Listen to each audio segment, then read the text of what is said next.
Bonjour à vous tous ici présents en ce lieu, à vous qui êtes présents aussi derrière votre écran. Je vous souhaite la bienvenue et on ne va pas tarder à rendre gloire à Dieu. Donc, dès à présent, je vous prie de vous mettre debout. Allez-y, mettez-vous debout. Allez-y, allez-y. Et on est parti pour louer notre Dieu, le Seigneur, avec notre superbe équipe. Donc, c'est parti. Bonjour à chacun, bonjour à chacune. Écoutez, on va commencer par dire à notre Dieu, laissons entrer le roi de gloire dans nos cœurs, dans nos vies, au milieu de nous, et on va le célébrer.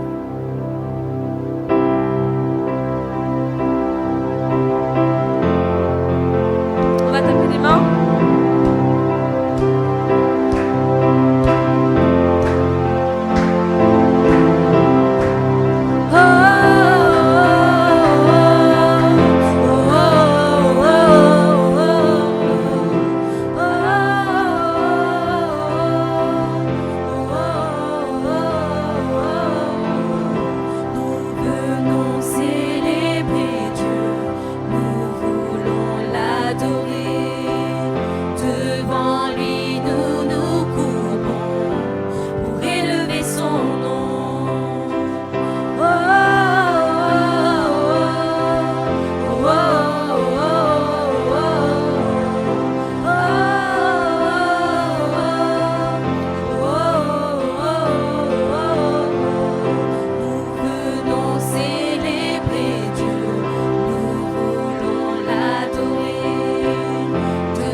Le roi de gloire, acclamons-le, Dieu de victoire.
ce nom est victorieux, sa puissance est sans pareil.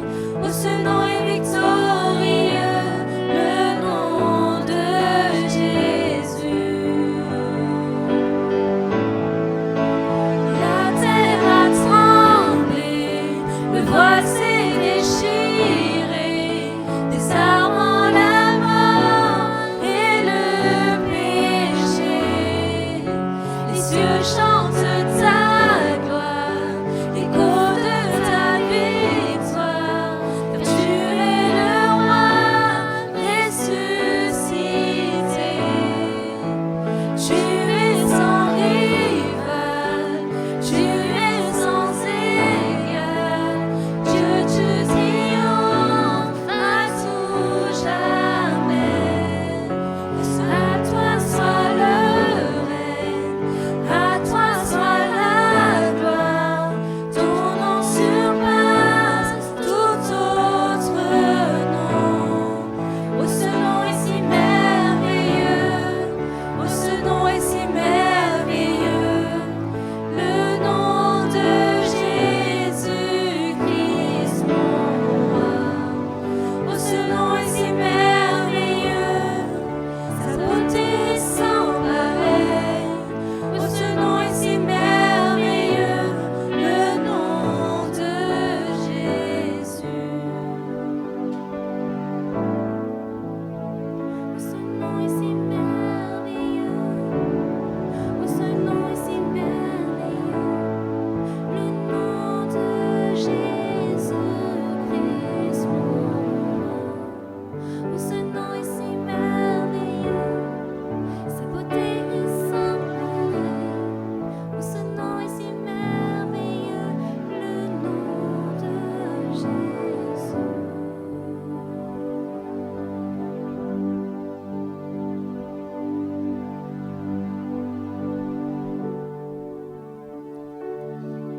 Le nom de notre Seigneur est merveilleux. C'est lui qui mérite toute la gloire. C'est lui qui a pu porter justement le lourd fardeau de tous nos péchés.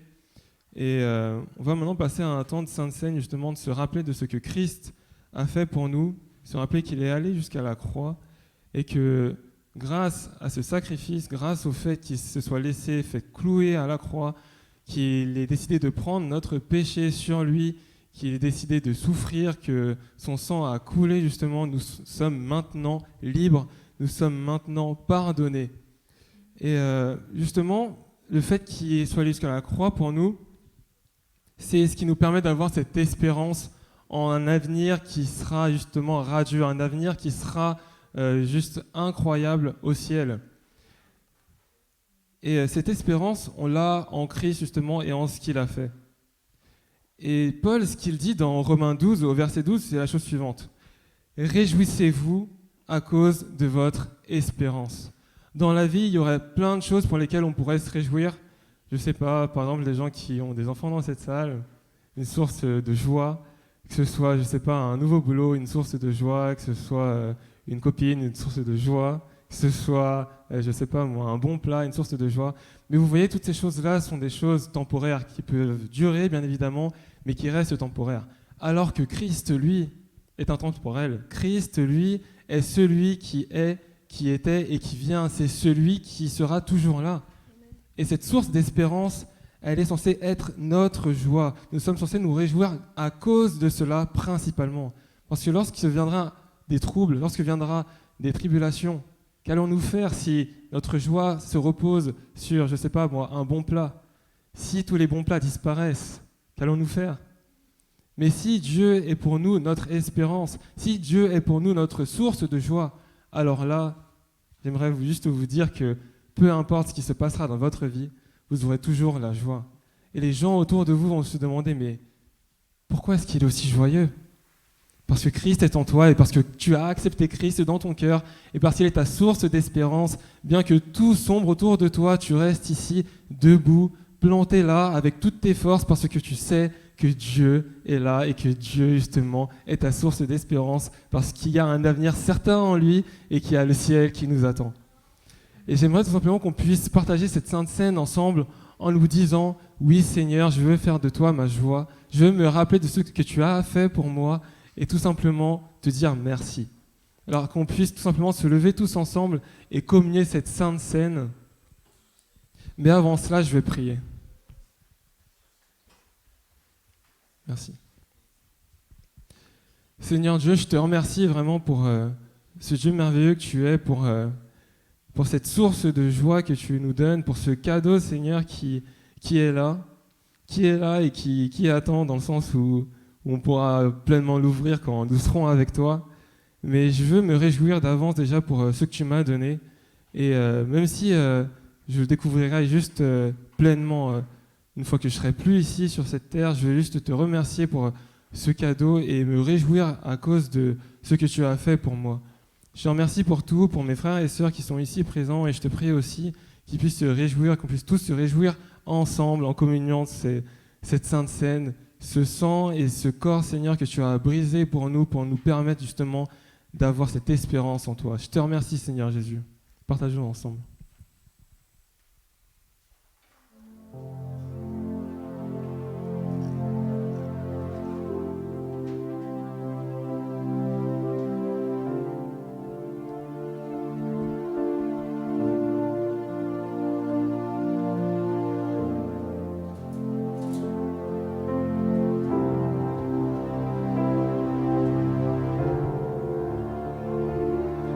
Ce chant qui nous rappelle que notre péché a été payé à la croix. Aujourd'hui, nous pouvons nous réjouir de ce que nous avons une place dans le ciel auprès de notre Père Céleste. Parce que Jésus a tout accompli.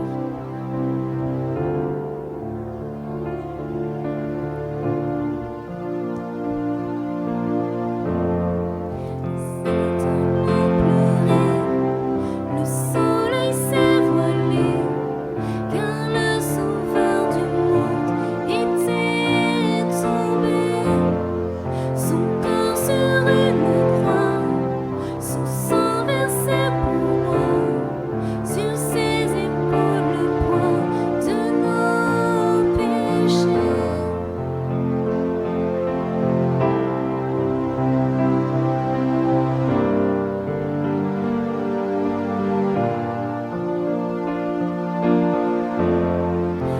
Son tout dernier souffle, le ciel s'est détourné. Le Fils de Dieu gisait dans les ténèbres. Une guerre dans le tombeau, livrée contre la mort, pour terrasser l'enfer à jamais. Alors la terre trembla, la pierre fut roulée, l'amour parfait n'a pu être vaincu. Ô mort et ton pouvoir, le roi ressuscité a remporté la victoire. À jamais il est glorifié, à jamais il est élevé, à jamais ressuscité, il est vivant.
Merci à vous pour la louange. Merci à Manuela, Roxane et Sarah. On va passer à un petit temps d'annonce. Alors, je vous annonce déjà à la rentrée qu'on aura un jeûne et prière qui commencera le 6 et qui se terminera le 9. Donc pendant ce temps-là, on aura la joie de se retrouver sur Zoom à 6h. Donc le 6, le 7, le 8, mais le 9, ce sera à 20h sur Zoom. On n'a pas plus d'annonces que ça. Et c'est pour ça que je vous propose maintenant de passer à un temps d'offrande.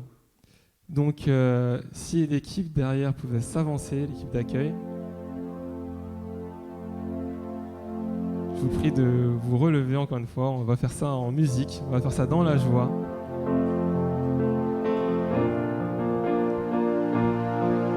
Et c'est parti. On vous invite à vous lever.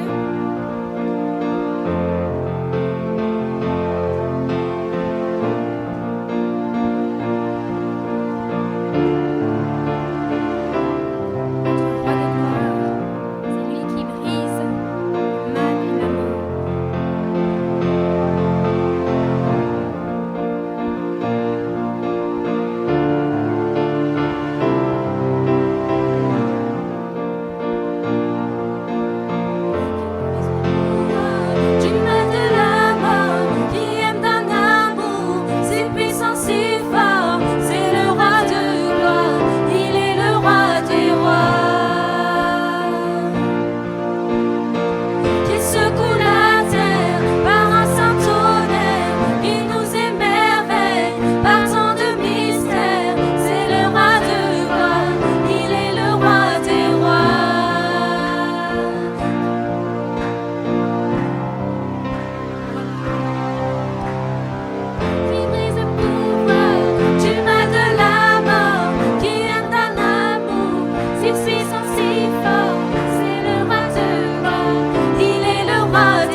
Merci à vous. Je vous prie d'acclamer justement notre équipe de louanges et surtout notre Dieu aussi pour ce qu'il fait et pour ce qu'il continue à faire alors que nous ne le voyons pas agir. Il est bien aux commandes. Je vous prie maintenant d'accueillir avec une immense joie, un tonnerre d'applaudissements, Sébrine qui va nous apporter le message d'aujourd'hui. Je te remercie d'avance pour ce que tu vas nous donner ce matin.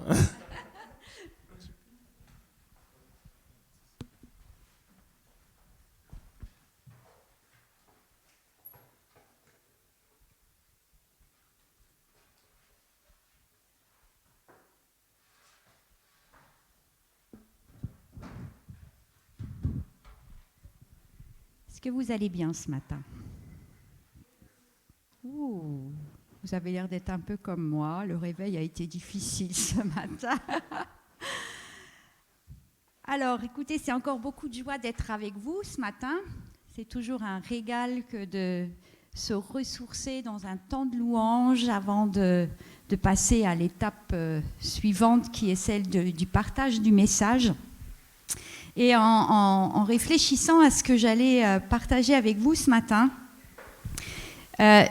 c'était vraiment la pensée de notre chemin de vie qui m'a traversé l'esprit. Et il n'y a pas d'autres textes, je pense, enfin, il y a certainement d'autres textes, mais en tout cas, le texte qui m'a interpellée, c'est un texte qui se trouve dans Luc au chapitre 24 et au verset 13. Et ce passage, on l'appelle dans la Bible, si vous prenez votre Bible, en fait, le titre, c'est « Sur le chemin d'Emmaüs ». J'aime beaucoup ce passage, je trouve qu'il est très riche.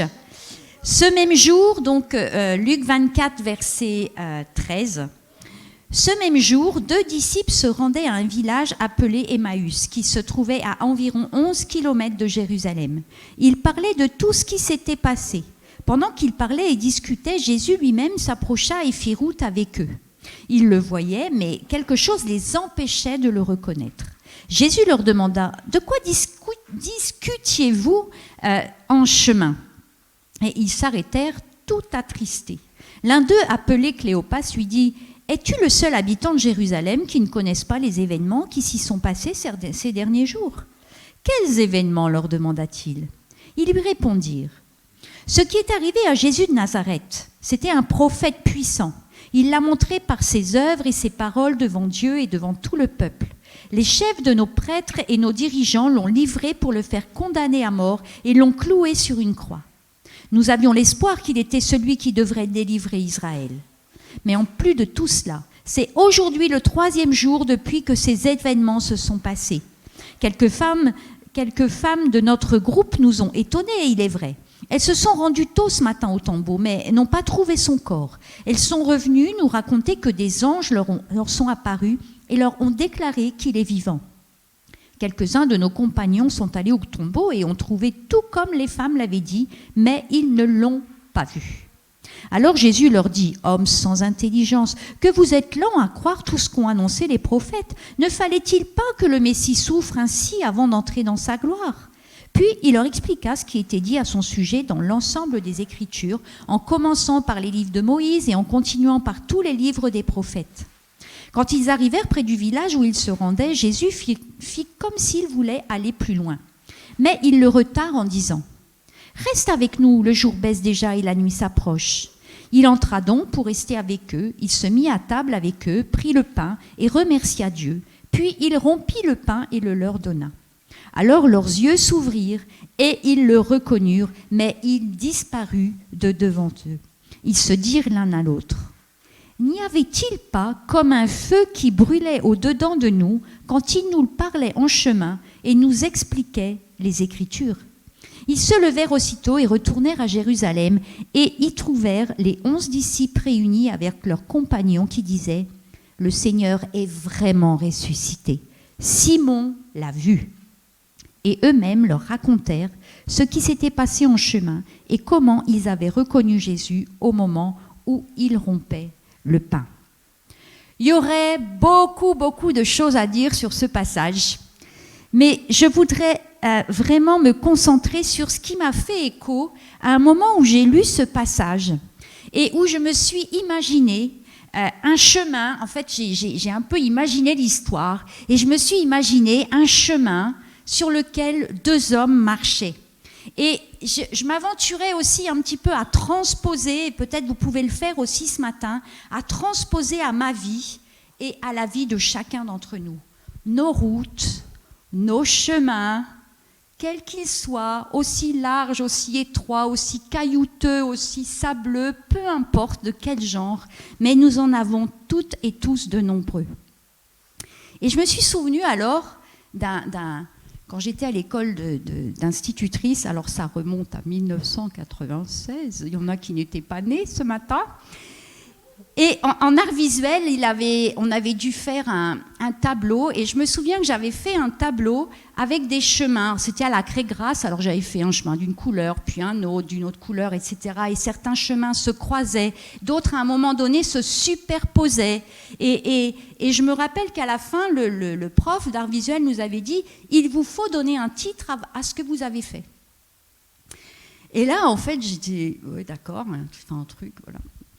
Et là, j'ai appelé ce tableau « Mon chemin de vie ».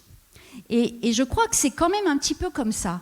On a des chemins où des gens croisent notre route, on a des chemins où il y a des rencontres, et puis ensuite le chemin d'un autre vient en parallèle avec le nôtre, parfois il se superpose au nôtre. Voilà, c'est un petit peu comme ça que j'avais imaginé les choses.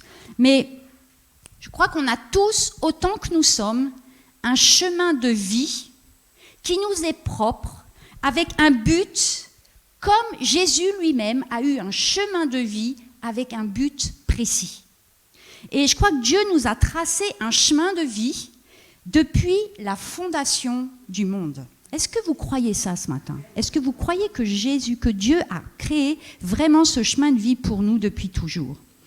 Et parfois, je crois, on oublie, à moins que je sois la seule, mais parfois, on oublie cet élément qui, à mon sens, est central, cet élément que Dieu, depuis toute éternité, a déjà tracé notre chemin.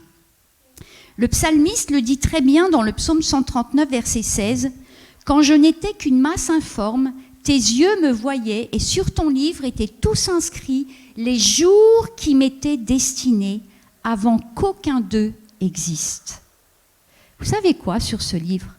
Il n'y a pas seulement écrit le nombre de jours. Sur ce livre, il y a aussi écrit ce que ces jours vont contenir. Ce n'est pas seulement une question de quantité, c'est une question aussi de richesse que Dieu a prévue à l'intérieur de ce chemin de vie.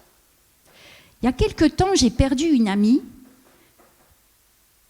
beaucoup trop tôt parce qu'elle était très jeune. Et quand il y a eu ces obsèques, on a été juste impressionnés du nombre de personnes présentes à ces obsèques. C'est une fille qui travaillait dans le social, dans le handicap, qui faisait, c'était la connection woman, mais un truc de fou. Et on a eu le sentiment, en fait, quand quelques années de conversion, ça faisait même pas 10 ans qu'elle était convertie, en quelques années de conversion, c'est comme si tout un ministère s'était concentré en un nombre de jours limité. C'était juste impressionnant, vraiment impressionnant, c'était un témoignage fort. Dieu a inscrit dans son livre le nombre de jours sur lesquels tu seras sur cette terre, mais aussi tout ce qui va aller à l'intérieur. Et le but de Dieu dans tout ça, vous savez ce que c'est? C'est ce que nous lisons dans Jean 10, 10. Pour que nous ayons la vie et la vie en abondance. Dieu ne nous a pas seulement créés pour qu'un jour on soit dans le ciel avec lui. Il n'a pas juste pensé à notre salut. Il a voulu aussi que lorsqu'il nous a créés, il a aussi voulu que les années, les jours et les années, les mois que nous allions vivre sur cette terre soient des moments de vie d'abondance, des vies de richesse. Et Dieu a tracé ce chemin pour que nous puissions nous épanouir. Qui a envie de s'épanouir dans la vie? Ah, quand même, il y a des réactions, parce que là, j'ai eu un petit moment, j'ai eu peur. Oui, vous savez, je crois qu'il y a eu, à un certain moment, il y a eu une culture chrétienne qui était juste, on travaille pour le Seigneur et on s'oublie complètement. Et ça, c'est important. Quand on sert le Seigneur, effectivement, on se donne à fond pour lui, mais Dieu ne nous demande pas de devenir, je ne sais pas, nous les filles les plus moches possibles, vous les garçons le plus gros, je ne sais pas trop quoi. Il veut aussi que, alors que nous travaillons pour lui, alors que nous nous investissons pour lui, peu importe où, nous puissions aussi nous épanouir. Et ça, c'est important. Dieu l'a voulu. Et quand on regarde dans le jardin d'Éden, Dieu, la première chose à laquelle Dieu a pensé, c'est au bien-être d'Adam et Ève. Il les a mis dans un endroit paradisiaque où il y avait tout sous la main. Ils avaient tout ce qu'il fallait. C'était le top, hein, quand même. Il a pensé à leur bien-être. Est-ce que vous pouvez imaginer un seul instant que Dieu aurait pu se dire « Oh, écoute, ce Gaël, là, moi, je vais lui faire une vie, vraiment une vie top. Hein. Lui, je lui fais une bonne vie. Et puis, le Victor, là, qui est là, non, lui, par contre, non, lui, il va avoir une vie un peu pourrie, lui.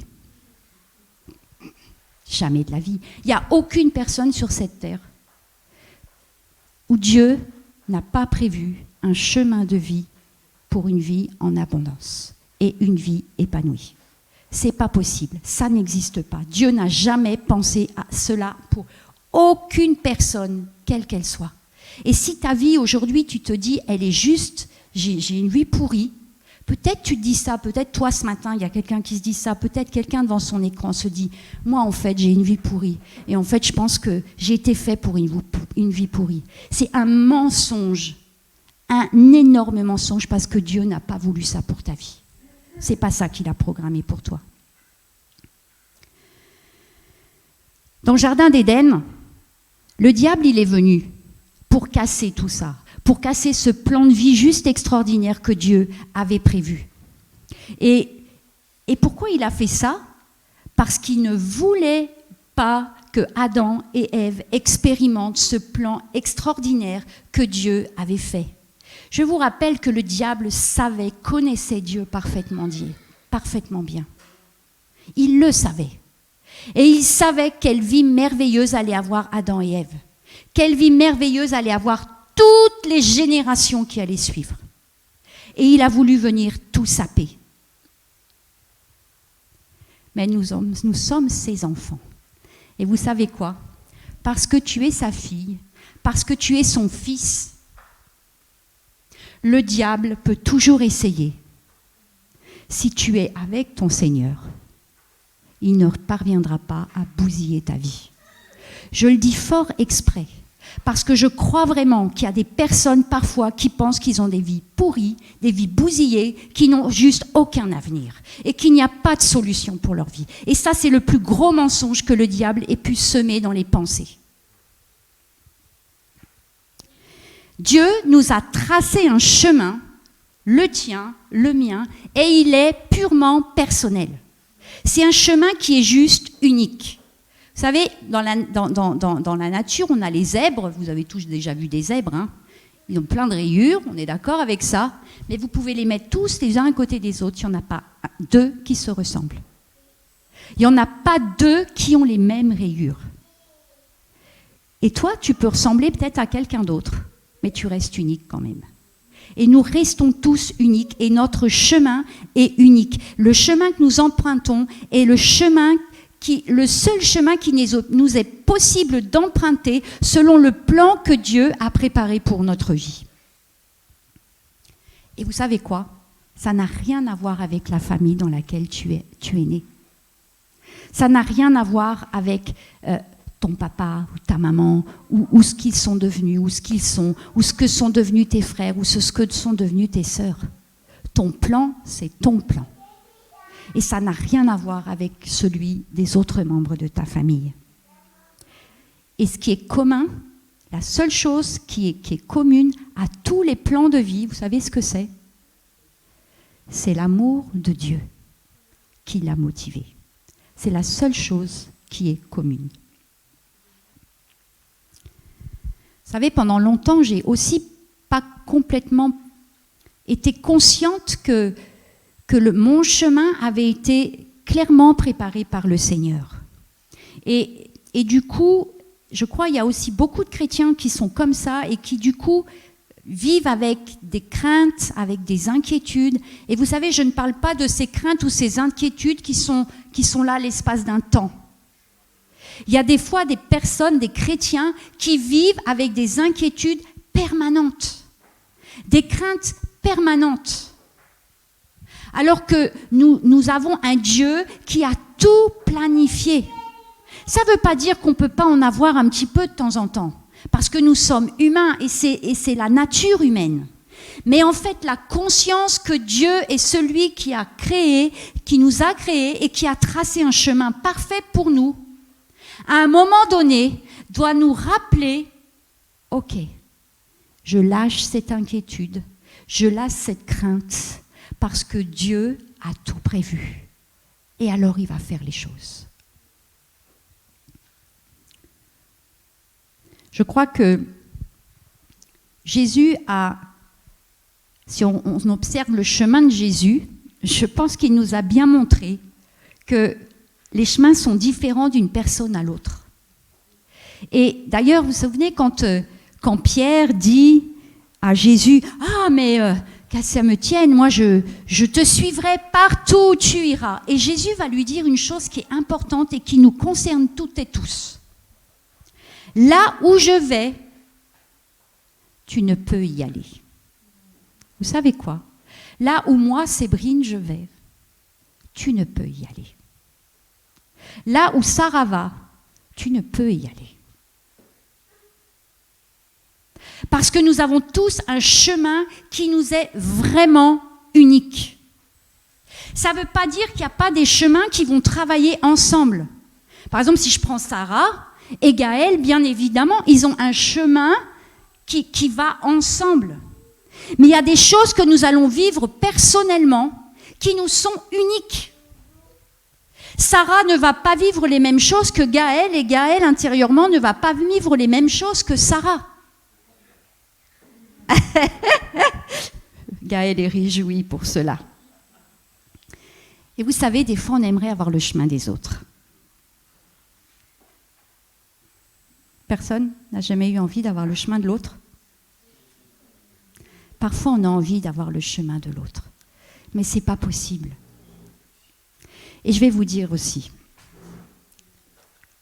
parfois on voudrait le chemin des autres parce qu'on a l'impression que l'autre il est au top, que l'autre il est à fond, il sert le Seigneur, et puis on a l'impression qu'il a une vie, mais juste, c'est le ciel sur la terre 24 heures sur 24.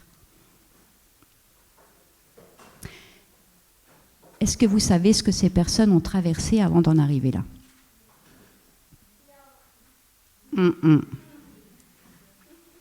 Vous ne savez pas ce qu'ils ont traversé.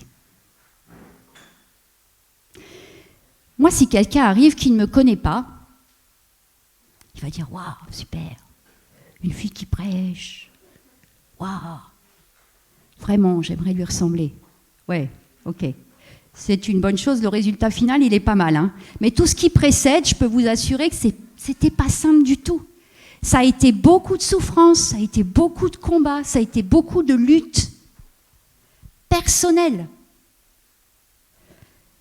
Le chemin, ton chemin, il est unique, c'est le tien. Celui de Jésus, il était unique. Alors vous allez dire, tant mieux, parce que... Non mais Jésus avait un chemin qui était purement unique. Mais le chemin de Jésus a été certainement le plus difficile de tous les chemins humains. Mais grâce au chemin de Jésus, le mien peut devenir un merveilleux chemin. Parce que son chemin me permet d'entrer dans le plan de Dieu avec l'assurance que tout est possible. Sans aucune exception. Notre chemin, vous savez, je pense que les plus anciens seront d'accord avec moi, c'est plein d'étapes différentes.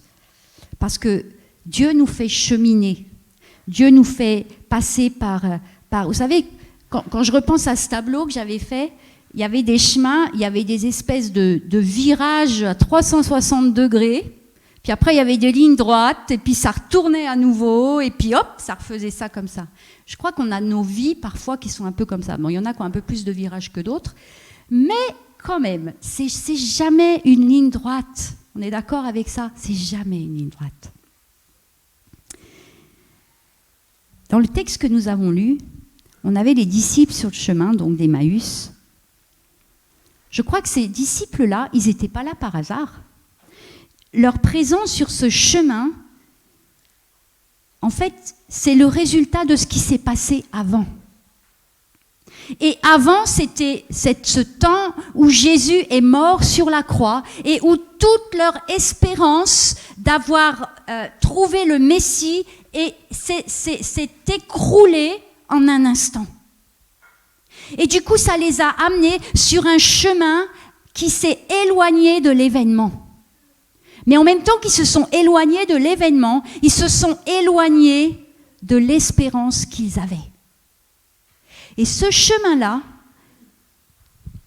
c'était un chemin qui était juste rempli de tristesse. C'était un chemin de tristesse.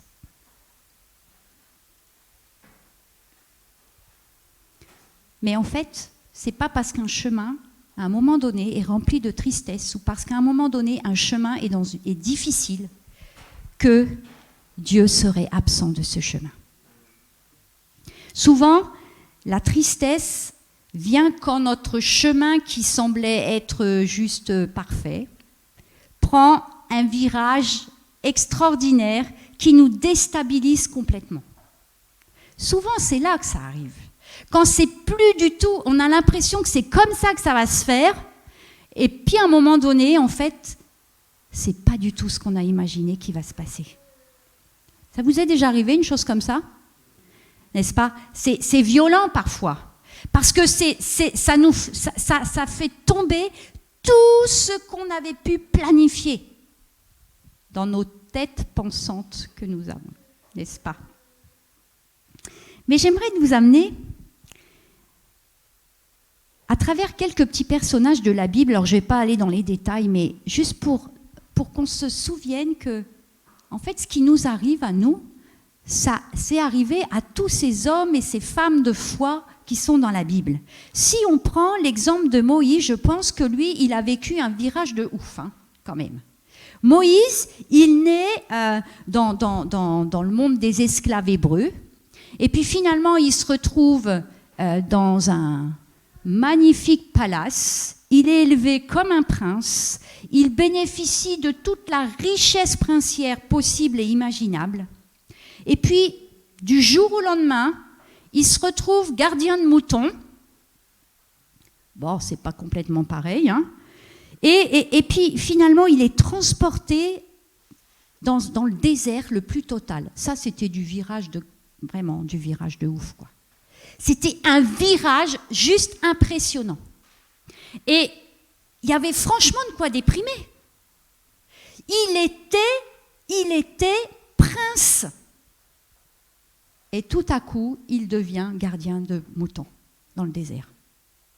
Et ce qui est intéressant, c'est que sur ce chemin-là, comme les disciples du chemin d'Emmaüs, Dieu vient à sa rencontre. Dieu vient à sa rencontre.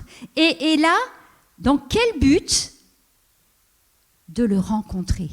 Dans le but de lui dire, Moïse, ce chemin-là, c'est moi qui l'ai prévu. Arrête de t'inquiéter. Arrête de déprimer.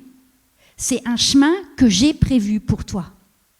Et ça, cette rencontre de Moïse avec Dieu va lui permettre de voir clair dans ce qui se passe. Et qu'est-ce qu'il a fait, Moïse ? Il a permis à Dieu de marcher à côté avec lui un bout de chemin et de lui ouvrir les yeux. Dieu était toujours à côté de Moïse. Mais à un moment donné, Moïse a dû accepter que Dieu marche avec lui, parce que c'est que lorsqu'il a accepté que Dieu marche avec lui, qu'il a pu comprendre ce que Dieu était en train de faire et allait faire encore avec lui. Et dans le texte que nous avons lu, à un moment donné, il est dit que alors, leurs yeux s'ouvrirent et ils le reconnurent. Moïse aurait pu refuser la mission que Dieu voulait lui donner. Il aurait pu. Mais Moïse, tout à coup, ses yeux se sont ouverts. Ses yeux se sont ouverts et il a reconnu que le chemin sur lequel il était, c'était un chemin que Dieu avait prévu. On a l'exemple d'Esther aussi, qui tout à coup est propulsée aussi dans un monde, alors un peu à l'inverse de Moïse cette fois-ci, d'un monde simple, bon, agréable, paisible, à tout à coup aussi un monde princier, puisque son oncle Mardoché a appris que la reine avait été déchue et qu'il y avait possibilité pour toutes les jeunes filles de devenir éventuellement reine, donc pourquoi pas Esther, n'est-ce pas? Mais ce qui est intéressant, c'est qu'à un moment donné, au moment crucial, au moment où le peuple d'Esther a été menacé de mort à cause du ministre Aman, Esther se retrouve, alors qu'elle est sur ce chemin, on va dire un chemin de conte de fées, elle se retrouve là à un moment où c'est vraiment difficile. Il faut qu'elle aille voir le roi, alors que normalement elle ne peut pas se présenter devant le roi sans qu'il le lui ait demandé. Et le faire pouvait avoir comme conséquence la mort. À ce moment-là, Esther pourrait se poser la question, est-ce que c'est vraiment le chemin que Dieu avait prévu pour moi ? Il faut que tu y ailles. Et son oncle est plein de sagesse quand même. Est-ce que ce n'est pas pour ce moment-là que Dieu t'a choisi ? Mais quand même, c'est flippant. C'est quand même flippant. Mais là, ce qui est intéressant de voir, c'est que au moment où, dans Esther 4, versets 13 et 14, il y a tout cet épisode, elle décide d'emprunter ce chemin à risque. Et elle demande la prière, le jeûne et la prière, pour pouvoir emprunter ce chemin. Et à ce moment-là, Dieu s'approcha et fait route avec elle jusqu'à ce qu'elle obtienne la faveur du roi. Il y a parfois des moments difficiles comme cela. Mais Dieu vient et Dieu fait route avec nous. Vous savez, c'est ces moments où on parle de la faveur de Dieu, alors que normalement, on n'aurait pas dû l'avoir. Normalement, humainement, ce n'est pas possible. Et ça devient possible. À ce moment-là, sur ce chemin, Dieu fait route avec nous. Et Abraham dans tout ça. Alors lui, il quitte tout, lui. Plus de maison, plus de patrie, plus rien. C'est vraiment le grand départ, le grand virage. Et il y a aussi cette promesse d'avoir un enfant. Finalement, il déraille et finalement, il se dit, bon, le Seigneur, il est un peu lent quand même, donc on va l'aider. Parfois, le Seigneur, il a besoin d'être aidé. Enfin, nous, on pense qu'il a besoin d'être aidé, mais en fait, il n'a pas vraiment besoin d'être aidé, le Seigneur. Mais là, ça va être un itinéraire manqué. La naissance d'Israël, c'est un itinéraire manqué. Mais vous savez ce qui est intéressant ?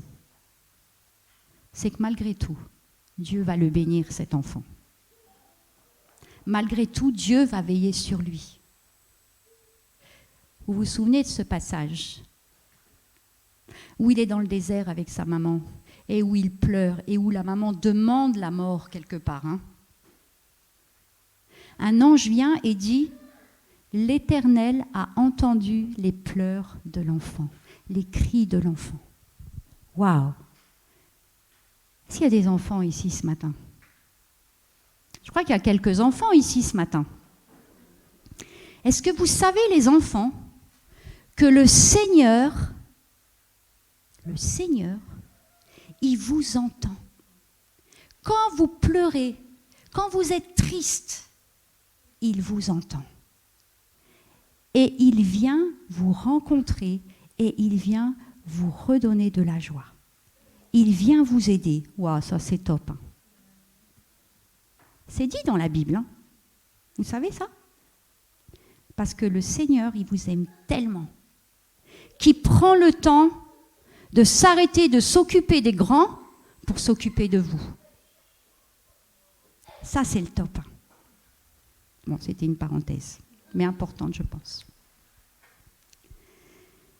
Abraham a eu un chemin de vie qui était quand même un peu strange, pas simple, difficile, avec des moments où il ne savait plus quoi faire, des moments où il a fait des choix qui n'étaient pas les bons. Mais malgré cela, sur ce chemin-là, Dieu était toujours présent. Et l'ultime étape de son chemin était certainement celui où Dieu lui a demandé de sacrifier son fils unique.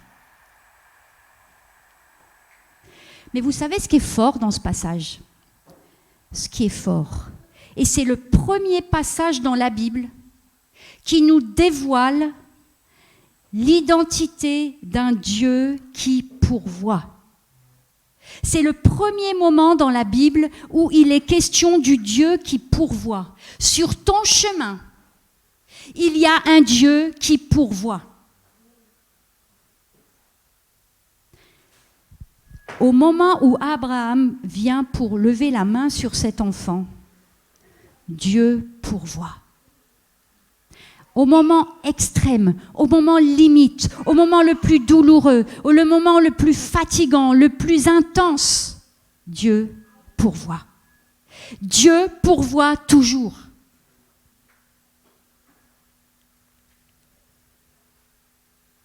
Je ne sais pas où tu en es sur ton chemin de vie. Je ne sais pas si toi, en ce moment, c'est un peu... Waouh! Là, je ne sais pas. J'ai l'impression d'être dans une voie sans issue. Je ne vois pas le bout. Je ne vois pas la lumière. Dieu pourvoira au moment où il faudra. Je suis d'accord, ça ne nous plaît pas d'entendre ça. Hein. Ça ne me plaît pas non plus quand c'est mon tour. Hein. Mais nous devons vraiment savoir que nous avons un Dieu qui pourvoit sur le chemin. Dieu connaît tout ce qui va être compliqué, difficile, et Dieu a déjà pourvu d'avance pour te sortir de là où tu es et pour lequel c'est pas simple. Dans Proverbes chapitre 16, verset 4, il est dit « L'Éternel a tout fait pour un but. » Même toi. L'Éternel a tout fait pour un but. Il a tout pensé dans les moindres détails. Mais parfois, on est un petit peu comme ses disciples et on pose la question, mais es-tu le seul Seigneur à ne pas savoir? Vous savez, Abraham, il aurait pu dire ça au Seigneur aussi. Attends, tu me demandes de sacrifier ce fils, mais es-tu le seul à ne pas savoir que c'est toi qui m'as dit que c'était le fils de la promesse et que ce serait la multitude? S'il n'est plus là, comment tu veux que ce soit la multitude? Parfois, on a envie de dire au Seigneur, mais es-tu le seul à ne pas savoir ce que tu m'as promis, ce que tu m'as dit? Sur le chemin d'Emmaüs, vous savez, les prophètes, les disciples savaient absolument tout ce que les prophètes avaient dit. Ils connaissaient tout. Ils connaissaient tout dans les moindres détails. Tout ce qui devait advenir de Jésus. C'est fort quand même. Ils sont le 3e jour. Ils savaient que le 3e jour, il devait ressusciter. En plus, il y a des femmes qui leur ont dit que le tombeau était vide. Et ils s'en vont quand même. Ils n'ont même pas pensé que peut-être ce que les prophètes avaient dit venait de se réaliser. S'il ne vous plaît pas croire les femmes qui ne les croient pas, mais comment ils croient les prophètes? Ça faisait 3 jours. C'est quand même pile poil le bonjour, non? Mais là, les disciples sont là. Et parfois, nous aussi, nous oublions le but. Parfois aussi, et je me mets dans le lot, nous oublions le but. Et parce que nous oublions le but, alors nous nous écroulons, nous nous fatiguons, nous nous inquiétons, finalement pour rien. Mais les disciples disent, une fois que Jésus a disparu finalement et qu'ils comprennent que c'était lui, puisqu'ils le reconnaissent, la réaction elle est quand même intéressante. Notre cœur ne brûlait-il pas au-dedans de nous lorsqu'il nous parlait en chemin et nous expliquait les Écritures ?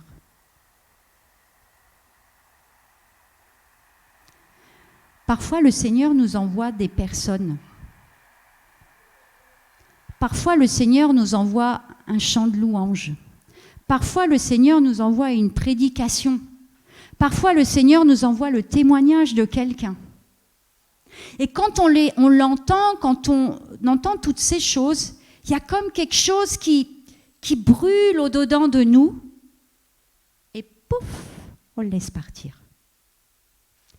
Notre cœur ne brûlait-il pas au-dedans de nous lorsqu'il nous parlait en chemin et nous expliquait les Écritures ? Combien de fois est-ce que nous ratons ? Nous continuons un chemin difficile alors que Dieu nous a envoyé ce qu'il faut pour que ça s'arrête. Mais on n'a pas franchement saisi ce qui nous était envoyé par le Seigneur. Alors que c'est lui qui vient à notre rencontre, qui vient marcher avec nous, pour nous accompagner et nous aider. Le Saint-Esprit, parfois, nous vient à notre rencontre à travers des personnes, à travers une pensée, à travers un chant, à travers des choses tout à fait différentes les unes, un appel téléphonique parfois même qui est surprenant. Et il vient nous souffler comme dans Ésaïe 30, verset 21. Une voix qui dit « Voici le chemin, marche-y. » Voici le chemin, marche-y. C'est difficile, vous savez, de le suivre ce chemin quand il est complètement opposé, différent dans toute sa dimension à celui sur lequel nous étions. C'est complètement, ça paraît tellement fou. Et pourtant, parfois, le Seigneur nous dit, voici le chemin. C'est pas celui que tu avais pensé. Ça ressemblera plus à celui sur lequel tu étais. En tout cas, son contenu. Mais marche-y. Parce que c'est ce que j'ai prévu pour toi maintenant. C'est ce que j'ai prévu pour toi aujourd'hui. Notre Seigneur, c'est celui qui fait toutes choses belles en son temps. Vous avez déjà entendu ce verset, je pense. Et j'aimerais vraiment vous dire ce matin, à chacun d'entre vous, comme dans le livre de l'Ecclésiaste, le Seigneur fait toutes choses belles en son temps. Mais là où tu es aujourd'hui, c'est le temps du Seigneur pour toi. Et je ne sais pas si à travers tout ce que tu as pu entendre ce matin, il y a quelque chose qui a un peu brûlé dans ton cœur. Je ne sais pas s'il y a quelque chose qui a fait écho. Mais je pense que le Seigneur dit une chose bien précise. C'est que ton chemin, il est unique. Tu n'as pas à le comparer avec le chemin de l'autre, parce qu'il ne pourra jamais ressembler au chemin de l'autre. Il y a des paramètres dans chaque chemin qui sont complètement différents.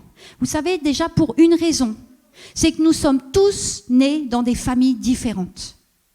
Et même quand on est frères et sœurs, on vit les événements du quotidien différemment d'une personnalité à l'autre. Certains peuvent vivre des moments comme des moments de difficiles et de souffrance, et pour les autres, ça n'en est pas. On ne comprend pas pourquoi. mais parfois ce sont juste des difficultés qui naissent à cause de nos personnalités. Mais tu es sur le bon chemin. Et peut-être que ce matin, le Seigneur te dit, voici le chemin, marche-y. Peut-être que c'est celui sur lequel tu étais déjà et le Seigneur te dit de le poursuivre alors que toi, tu voudrais le changer. Peut-être que c'est un autre chemin que tu n'as pas envie d'emprunter parce qu'il est rempli d'inconnus. Mais le Seigneur te dit, prends-le quand même.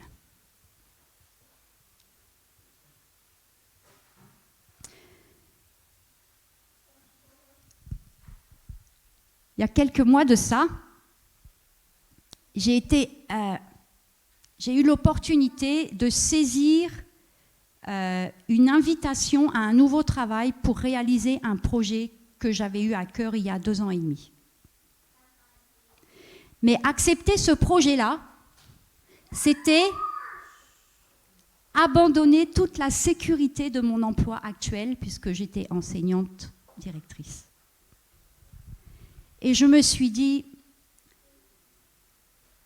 je crois que si je ne saisis pas maintenant, ça ne se représentera jamais. Et finalement, j'ai dit oui. Mais je ne sais pas du tout ce qui est devant moi. C'est l'inconnu le plus total. Mais ce que je voudrais préciser dans cette étape de vie qui arrive devant moi, là, c'est que ce qui est juste extraordinaire, c'est que tout le chemin précédent, le Seigneur m'a préparé à être capable d'accepter cet inconnu qui est devant moi. Il y a 3 ans de cela encore, jamais j'aurais pu m'engager dans quelque chose qui est juste le parfait inconnu. J'aurais pas pu faire ce pas, c'était impossible. Personnellement, je n'aurais pas été capable de faire ce choix. Et là, c'était le temps. Le Seigneur, je pense le Seigneur avec tous les événements de la vie, on a tous nos événements personnels, faisait que maintenant, c'était le temps où j'étais capable de dire oui. Et je savais que si je disais pas oui maintenant, ça ne se représenterait pas. Alors j'y vais. Je ne sais pas ce qui m'attend. Parfois, je flippe, vraiment. Quand j'y pense, tout à coup, je me dis, Sébrine, t'es folle. Juste, t'es folle. J'ai vendu mon appart. Je change de région. J'ai racheté un autre appart.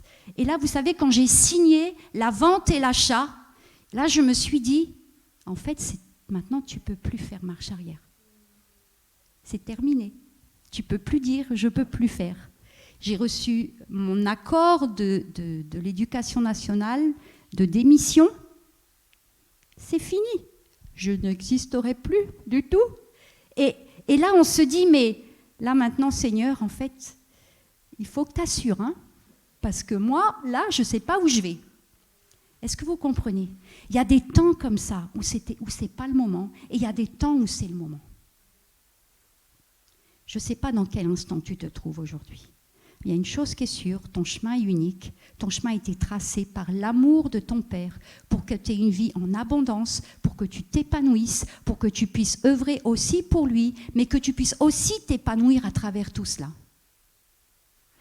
Et peut-être qu'aujourd'hui il te dit, continue ce chemin, peut-être il te dit, prends ce chemin qui se présente devant toi.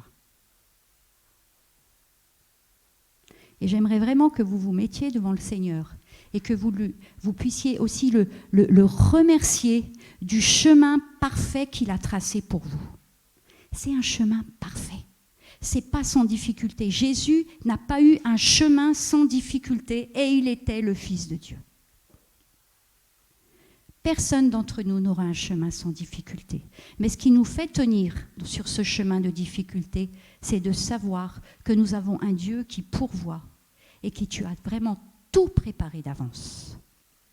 Alors on va se lever si vous voulez bien. Et j'aimerais aussi qu'on prie aussi pour tous ces jeunes qui sont parfois dans ces perspectives de changement, d'orientation, etc. Seigneur, je te rends grâce parce que tu es celui qui nous rappelle ce matin que tu as tracé un chemin pour chacun d'entre nous et il est unique. Mais ce qu'il y a dans le commun à chaque chemin, c'est ton amour précieux, ton amour sans limite pour chacun d'entre nous. Et tu as prévu le meilleur pour chacun d'entre nous. Et Seigneur, je te prie pour chacun de tes enfants ce matin, sur le chemin où ils se trouvent, de se souvenir que tu marches à côté d'eux. Et que lorsqu'ils se trouvent dans une situation plus difficile qu'une autre, ou à des moments où il y a des décisions importantes à prendre, non seulement tu marches à côté d'eux, mais tu marches avec eux. Et c'est ce qui ouvre la porte, c'est ce qui ouvre les portes, c'est ce qui amène ta faveur, c'est ce qui fait la différence, c'est ce qui fait que l'impossible devient possible, c'est ce qui fait que la tristesse devient joie, c'est ce qui fait que le désespoir devient espérance. Seigneur, merci pour ta présence, merci pour ton Saint-Esprit. Et Seigneur, je te prie pour toutes celles et pour tous ceux qui sont peut-être juste en ce moment, dans une situation qui est un peu comme celle-là, où il y a une décision à prendre, de savoir que tu es avec eux. Seigneur, donne-leur, c'est toi qui nous donnes la conviction. Et lorsque nous avons la paix, nous savons que tu es au centre du projet. Et peu importe les craintes, la paix dépasse tout. Merci Seigneur pour ta paix. Merci pour ton assurance. Merci pour ton amour. Et je veux vraiment bénir chacune et chacun. Bénir chaque jeune, bénir chaque enfant. Dans le nom de Jésus. Amen.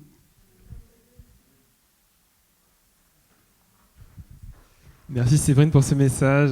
Je vous prie de l'applaudir s'il vous plaît.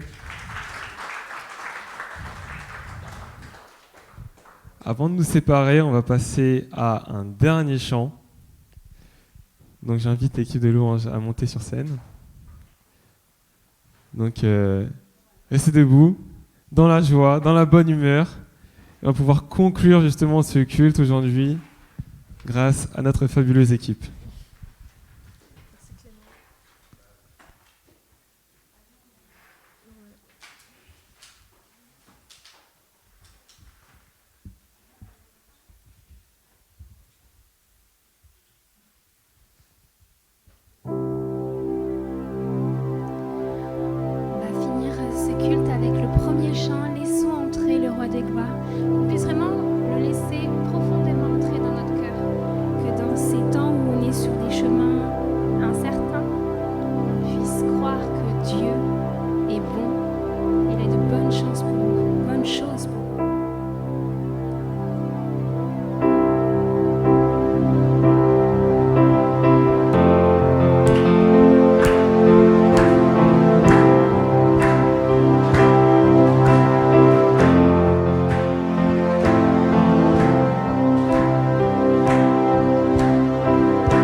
Faisons-lui place.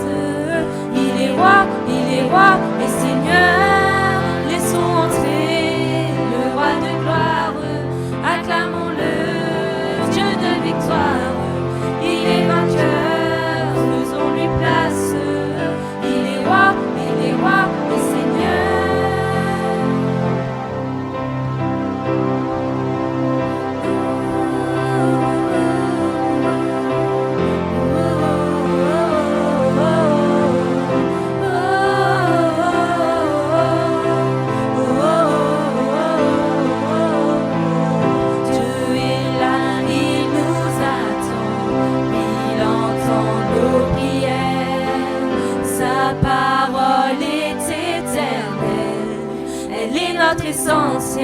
laissons entrer le roi de gloire.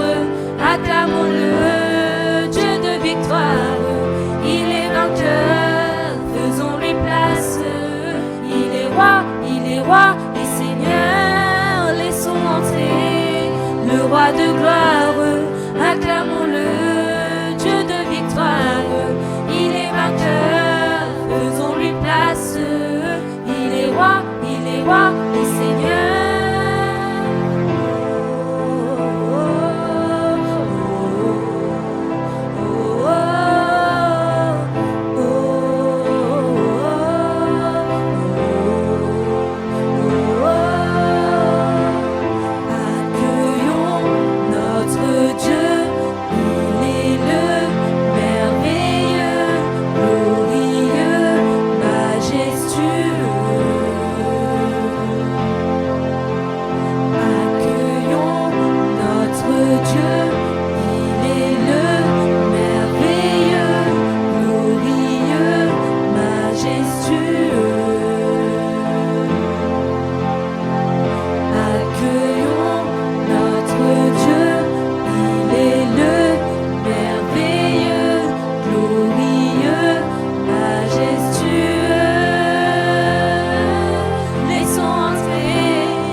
Bon dimanche à tous. Rentrez, soyez bénis et profitez de votre journée. Au revoir.